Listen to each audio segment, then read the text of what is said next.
Bonjour tout le monde, je me présente, je m'appelle Priska. C'est la première fois que je fais ça, c'est la première fois que je fais une vidéo pour m'exprimer sur le sujet sur lequel je vais parler ce soir parce que le besoin de parler, le besoin de m'exprimer, de ne plus avoir honte est de plus en plus grandissant. Comme vous le savez tous, le 25 novembre, c'est la journée contre la violence faite aux femmes, contre le féminicide tout simplement. Et il y a malheureusement aujourd'hui peu de femmes qui peuvent s'exprimer et qui s'en sont sorties et qui ont le courage de pouvoir parler, soit par peur, soit par honte, qui ne le font pas. Et moi aujourd'hui je souhaite m'exprimer parce que j'ai beaucoup de colère que j'utilise intelligemment et j'ai le besoin de faire savoir un petit peu mon histoire, de faire connaître pour que d'autres femmes puissent réussir à s'exprimer et sûrement à s'extirper aussi de ce qu'elles ont pu vivre. Il se trouve effectivement que je fais partie de ces femmes qui ont subi des violences, qui ont subi le viol. Il y a 5 ans, je vivais en couple avec un homme depuis à peu près 3 mois. Je suis restée en tout 9 mois avec lui et j'ai vécu 6 mois de violence. 6 mois de violence extrême, ça pouvait être verbal, ça pouvait être physique. Pour mon anniversaire, j'avais osé malheureusement poster une photo de moi, de dos, le dos nu avec un pantalon, une photo un peu, je vais pas dire sexy, mais une photo qui montrait un peu la féminité, que j'avais eu l'idée de faire avec une collègue de boulot. Et il se trouve que mon compagnon n'a absolument pas apprécié la chose et que en rentrant de son boulot, il m'a tout simplement séquestrée et violée toute une après-midi chez nous, avec mon fils en l'occurrence à côté, dans la pièce à côté. J'ai été séquestrée, violée à 2 reprises. La deuxième fois était encore plus violente que la première. Et il a été extrêmement compliqué pour moi de psychologiquement m'en sortir face à ça, de survivre à ces heures de torture, parce que les heures sont très longues dans ces cas-là, surtout quand vous savez que vous pouvez mourir à n'importe quel moment. Je me suis retrouvée avec un couteau de boucher sous la gorge, j'ai eu des menaces de mort vis-à-vis de mon fils si je ne me soumettais pas à ce qu'il a fait. Donc quand vous osez ne serait-ce que dire non une fois et qu'il sort, vous suppliez votre bourreau, votre compagnon, de revenir dans la chambre et de vous violer plutôt que de s'en prendre à son fils. Voilà ce qu'il en est. Voilà la réalité. C'est quelque chose dont je ne suis pas fière aujourd'hui, mais c'est quelque chose que j'ai vécu. C'est la réalité des faits, c'est la réalité de beaucoup de femmes. Et beaucoup ne sont pas en mesure de pouvoir en parler aujourd'hui. Suite à ça, j'ai réussi le lendemain à aller à l'hôpital, à me faire examiner, à avouer ce qui s'était passé, et j'ai été dans la totale incapacité de pouvoir porter plainte contre mon compagnon. Parce qu'il était là, parce qu'il avait le pouvoir sur moi, parce que j'avais honte de ce qui m'était arrivé, parce que j'avais peur qu'on m'enlève mon fils et qu'on me dise « Mais madame, vous vous rendez compte de ce que vous avez vécu, vous avez osé faire ça avec votre fils à côté, etc. » Enfin bref, une maman qui a peur, qui parle, c'était la peur qui parlait tout le temps. Et j'ai décidé de rester avec cet homme. Je n'ai rien fait. Il a changé du tout au tout, du jour au lendemain. C'est redevenu l'homme qu'il était, c'est redevenu l'homme amoureux, c'est redevenu l'homme... Tout était beau, tout était merveilleux. Et je suis tombée enceinte. On le voulait l'un comme l'autre. Moi, ça me sauvait quelque part, parce que je me disais que je donnais vie, donc j'avais l'impression de renaître par rapport à ce qui s'était passé. Et malheureusement, à partir du moment où je suis tombée enceinte, les violences ont recommencé. D'autant plus grave, ça pouvait être des coups de gueulante, ça pouvait être des colères, ça pouvait être des insultes, ça pouvait être je passais le poing à travers la porte parce que ce que tu m'as dit ça ne me plaît pas. Donc les portes ont été transpercées de coups de poing. C'était logique, c'était normal, pour lui en tout cas. Pour moi, je savais plus trop. Jusqu'au jour où, 9 mois après notre relation, le début de notre relation, lors d'une énième colère en fait, j'ai réussi à m'enfuir, à partir chez mes parents, à leur expliquer à peu près ce que j'avais vécu, sans rentrer dans les détails, mais leur dire qu'il y avait trop de colère et que je ne pouvais plus suivre. Et j'ai réussi à partir. Il l'a forcément pas apprécié, il a hurlé, il a fait tout ce que vous pouvez imaginer qu'un homme peut faire dans ces cas-là quand il se rend compte qu'il perd le contrôle, parce que pour eux c'est une perte de contrôle, donc c'est inadmissible. Et il a tout simplement pris son fils, parce qu'il avait un garçon aussi, il est retourné chez nous, il s'est enfermé dans la maison, etc. Nous avons fait appel aux gendarmes pour récupérer les affaires. Et les gendarmes ne nous ont pas pris au sérieux. Pour eux, c'était juste une banale histoire de couple, une dispute en fait basique. entre guillemets, et voilà, il n'y avait rien de dramatique. Et j'ai quand même réussi à partir chez mon frère, donc il m'a hébergée. Et j'ai pas réussi à rompre avec cet homme. Il essayait toujours de prendre contact, etc. Il y avait le téléphone, il essayait de m'amadouer. T'inquiète pas, je vais changer, je te promets, je te ferai plus de mal. T'es enceinte, c'est notre bébé, c'est ci, c'est ça. Et en fait, au bout de 15 jours, quand il a vu que je ne revenais pas et que je n'arrivais plus, que j'avais besoin de prendre du recul, que j'avais besoin de comprendre ce qui s'était passé parce que vous ne savez plus où vous en êtes, vous êtes complètement perdu, vous prenez petit à petit conscience de la réalité et de l'horreur que vous avez vécue et que vous vivez encore d'ailleurs. Il m'a retrouvée et il y a eu lieu une dernière agression où cette fois-ci j'ai pas pu épargner mon fils. Mon fils a été pris à partie. C'était sur une plage. J'ai eu un ange au-dessus de ma tête ce jour-là parce que ce qui nous a sauvés, c'est qu'il y avait un gendarme en vacances sur la plage et que j'ai réussi à courir au bout de plus de 20 minutes de violence, de menaces de mort. Je me suis retrouvée avec une morsure de sa part sur l'omoplate pendant plus de 3 semaines. J'ai réussi à courir sur la plage et à hurler tout ce que j'ai pu hurler, à dire à mon fils de se sauver pour sauver notre vie tout simplement. Et on a été sauvés par ce gendarme. Suite à ça, j'ai enfin décidé de porter plainte. Et mon calvaire a commencé. Parce qu'il a réussi à s'enfuir, parce qu'il y a bien une procédure qui a été mise en route et que cet homme, lors du premier jugement au tribunal, a été reconnu coupable mais irresponsable. En tout cas pour l'agression sur la plage. Irresponsable du fait d'une abolition de son discernement. Je vous dis les propres mots qui ont été prononcés par un juge d'instruction. Pénalement pas condamnable parce qu'il avait soi-disant une abolition de son discernement au moment des faits. Et à la gendarmerie, j'ai fini par avouer ce qui s'était passé en février 2015, en l'occurrence pour mon anniversaire, la séquestration et le viol que j'avais subi pendant plusieurs heures. Et il s'avère que cet homme, que j'avais rencontré donc 9 mois auparavant, avait, 1 mois avant notre rencontre, séquestré, violé et torturé sa compagne pendant 3 jours chez elle, qui s'était enfuie et que, soi-disant parce qu'il n'y avait pas assez de preuves, il n'a pas été arrêté.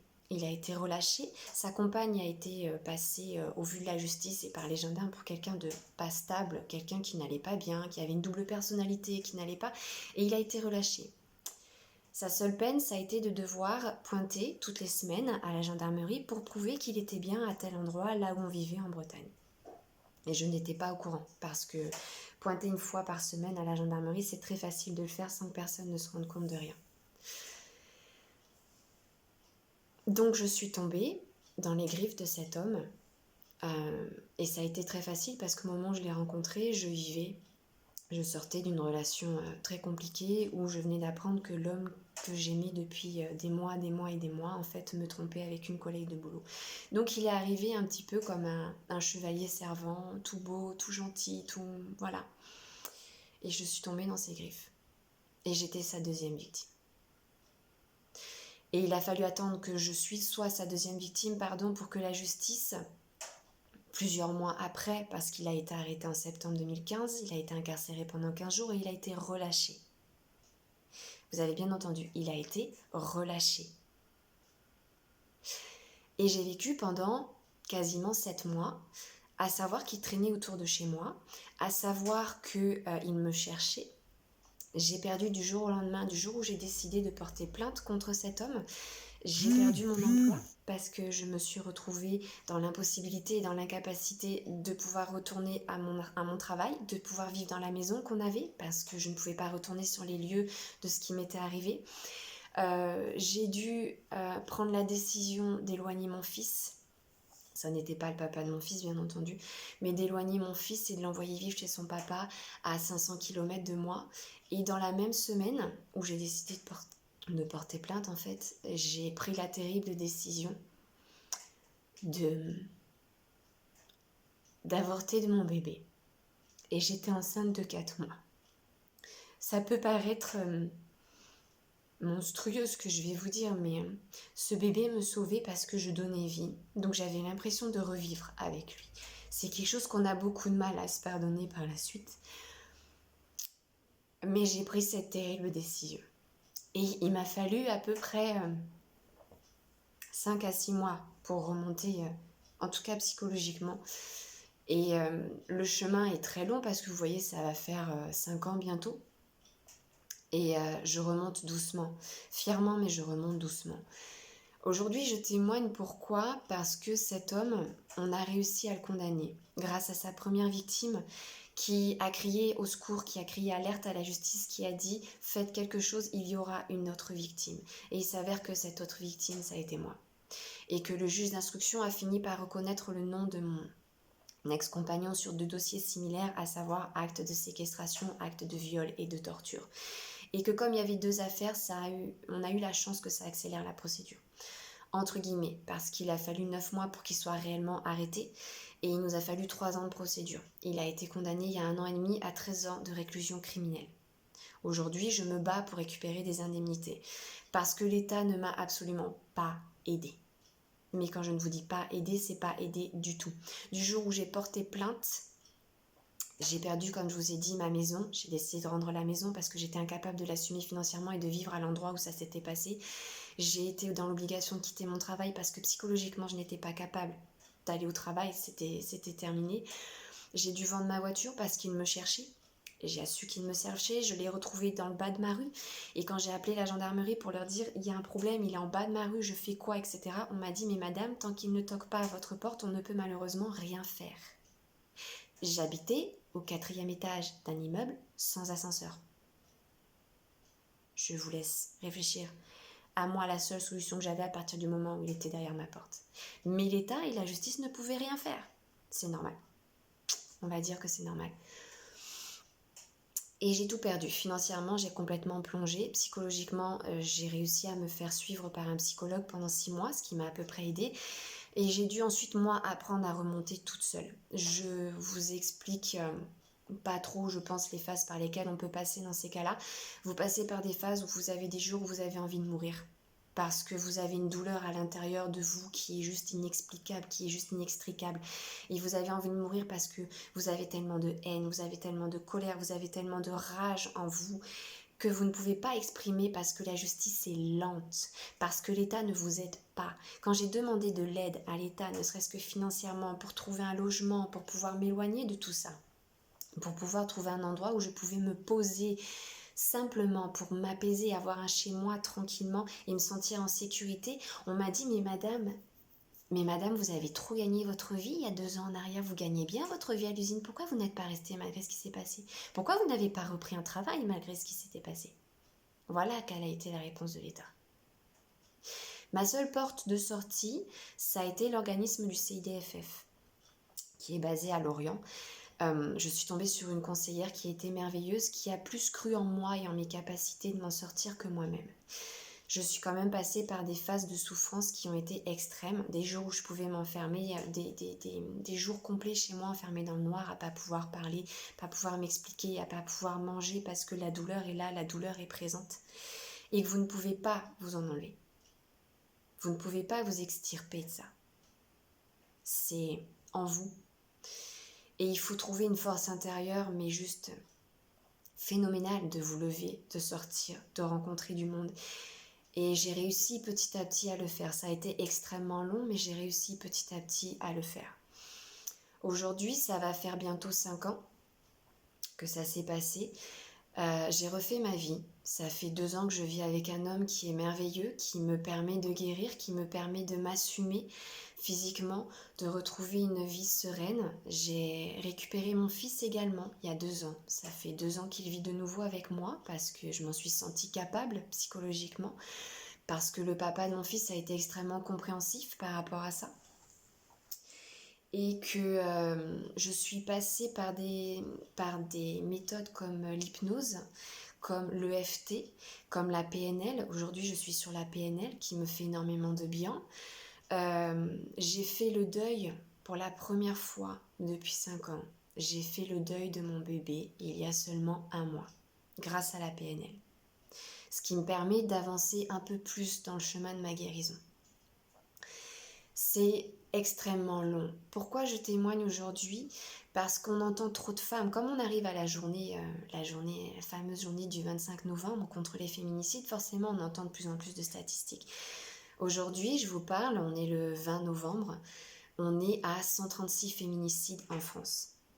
Si je vous parle aujourd'hui, c'est parce qu'il y a un énorme problème de prise en charge des femmes à partir du moment où on se décide à parler. On nous reproche de ne pas partir, on nous reproche de ne pas parler, on nous reproche de mais pourquoi t'es pas parti à la première claque? Mais vous ne pouvez pas partir à la première claque. Parce que vous êtes dans un cercle, vous êtes embrigadé, vous n'existez plus déjà à ce moment-là. Vous n'êtes que l'image de vous-même. Et plus vous restez, et pire c'est, et plus c'est compliqué de partir. Parce qu'à chaque fois, on vous dit « Mais t'inquiète pas, c'était la dernière, je ne recommencerai pas. » À chaque fois, vous vous dites « Il ne recommencera pas. » Et il recommencera. Et ce sera interminable. Et ce sera une fois de plus, et une fois de plus, et une fois de plus. Et je suis passée à ça. À ça de mourir. Et aujourd'hui, j'ai la chance d'être en face de vous et de pouvoir vous en parler. Ça n'est pas pour me faire plaindre, ça n'est pas pour qu'on me dise « Oh, t'es courageuse, etc. » Je ne me trouve pas courageuse. Si j'avais été courageuse, je serais partie plus tôt. Mais j'apprends à être un peu plus en paix avec moi, avec ce qui m'est arrivé. Et aujourd'hui, je peux dire, avec tout ce que j'ai appris, avec tout le développement personnel que j'ai fait par rapport à ce que j'ai pu apprendre, ce qui m'est arrivé ne doit pas m'être arrivé pour rien. Si j'ai la chance d'être là en face de vous et de pouvoir vous en parler, alors tant mieux, je le ferai. Je le ferai parce que je souhaite aujourd'hui faire un peu plus bouger les choses en Bretagne. Ce qu'il faut que vous compreniez, c'est que les femmes, quand elles viennent à la gendarmerie pour porter plainte, pour signaler qu'il y a quelque chose, qu'il s'est passé quelque chose de grave, elles ont besoin d'une prise en charge immédiate derrière. Il ne faut pas leur dire « Retournez chez vous, madame, vous inquiétez pas, on va faire ce qu'il faut ». À partir du moment où elles remettent les pieds chez elles, elles sont en danger. Et ça n'a pas été compris. Le Morbihan est passé en département pilote pour la formation des gendarmes. J'ai demandé aujourd'hui à pouvoir témoigner auprès des gendarmes parce que c'est quelque chose qui me tient à cœur et que je souhaite réellement m'exprimer là-dessus. Parce qu'il y a un gros souci de ce côté-là. Je ne remets pas en cause le travail des gendarmes, ça n'est pas ce que je dis. Je dis simplement que malheureusement pour les gendarmes, nous ne sommes qu'une affaire de plus. Un cas de plus dans toute la merde qu'ils doivent gérer au quotidien. Le problème, il est là. Et ça doit changer. Il doit y avoir une prise en charge beaucoup plus sérieuse. Quand j'ai demandé un logement en express, en urgence pour pouvoir me loger, mon fils et moi, pour me mettre en sécurité, on m'a dit, madame, ça se fait sur dossier. On n'a pas le temps de faire un dossier quand on est en mode survie, parce que c'est de la survie. Donc la seule chose que je souhaiterais dire aujourd'hui, c'est si vous avez des doutes sur des femmes, si vous pensez que, aidez-les. Par n'importe quel moyen, mais aidez-les. Il y a un organisme, en tout cas en Bretagne, qui s'appelle le CIDFF, qui prend les cas en urgence et qui les traite extrêmement bien. Et si je peux parler aux femmes qui ont vécu ce que j'ai vécu ou qui sont encore en train de le vivre, je ne vous dis pas que de parler, ça sera plus facile. Je ne vous dis pas que de parler, ça va vous enlever des problèmes, etc. Le parcours est extrêmement long et compliqué à partir du moment où vous le faites. Il faut être réaliste. En France, on ne nous aide pas. L'État ne nous aide pas. Quand j'entends au Grenelle, qui a lieu depuis plus d'un mois, qu'on va réfléchir à l'idée que le bracelet et le téléphone portable puissent être mis en place en France, je trouve ça aberrant. Vous n'avez pas à y réfléchir, il faut le mettre en place. C'est un système de sécurité pour nous.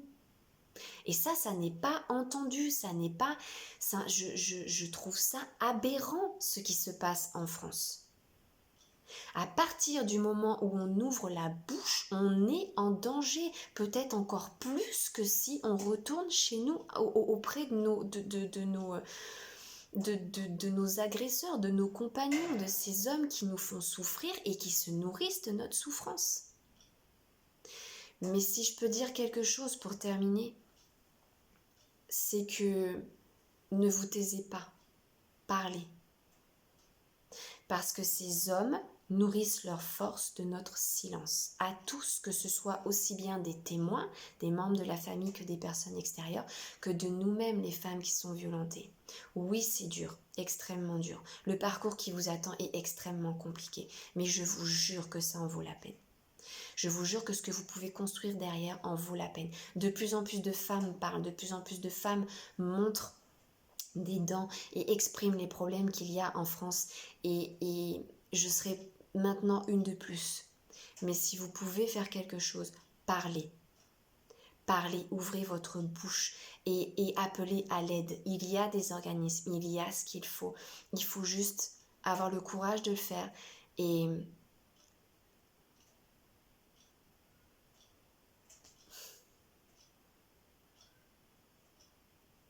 il faut le faire, c'est tout. On ne peut pas continuer comme ça et on ne peut pas laisser d'autres femmes se faire violenter comme nous on l'a été. J'ai la chance aujourd'hui d'être vivante et je remercie tous les jours d'être vivante, de pouvoir vivre les moments de bonheur que je vis aujourd'hui auprès de mon compagnon, de nos enfants et de tout ce que je suis en train de construire. Et aujourd'hui, je ne me tairai plus. Aujourd'hui, je ne veux plus avoir honte de ce qui m'est arrivé. Ça m'est arrivé, oui. Je ne suis pas responsable. Non, ça c'est sûr.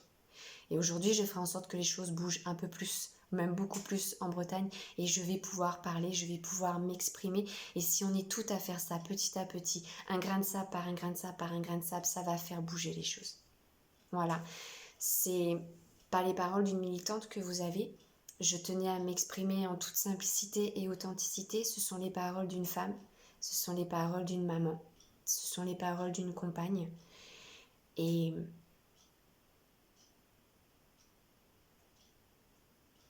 je suis heureuse d'avoir pu m'exprimer. Et vous ne pouvez pas laisser faire, vous ne pouvez pas laisser continuer. Et si l'État écoute un minimum, un tant soit peu, arrêtez de vous cacher. Arrêtez de vous cacher derrière des lois, derrière des je ne sais quoi, qui ne changeront rien du tout.